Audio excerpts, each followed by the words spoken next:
আসসালামু আলাইকুম, শুভ সকাল। কি অবস্থা সবার? আশা করি সবাই ভালো আছেন। তো সব সময় দোয়া করি সবাই ভালো থাকেন, সুস্থ থাকেন, যে যে জায়গায় থাকেন। আজকে 2 দিন ধরে কাপড় ধুইতে ধুইতে মানে পাগল হয়ে যাইতেছি। মানে এত এত মার্কেট করতে আছে।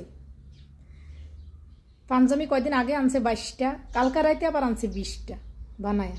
তো এগুলা ধোয়া আর আয়রন করা যে কতটা কষ্ট, ঠিক আছে, মানে বাসায় প্রকাশ করা যাইব না। মিশিং হইলো তিনটার ভিতরে দেই, তারপরও কাপড় দিয়েও লইতে পারি না। এগুলো খালি ধুইলে হয় না, এটিরে রোদ দিতে হয়, ঘরে আনতে হয়, আয়রন করতে হয়, তারপর আবার ঘরে ঘরে নিয়ে পুষাই দিতে হয়। মানে কি যে কষ্ট!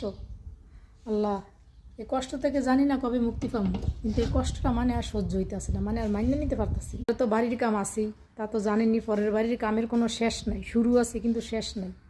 চোখে ঘুম নাই, শরীর ক্লান্ত, মানে সব দাদা মিলাইয়া খুব মানে কষ্টের জীবন কাটতেছে। তো এই জীবন থেকে যে কবে মুক্তি পাবো এটাই মানে মাঝে মাঝে চিন্তা করি, যে কবে এই জীবন থেকে মুক্তি পাবো। এই জীবনটা আর মজা লাগতেছে না, প্রচুর কষ্ট হইতেছে।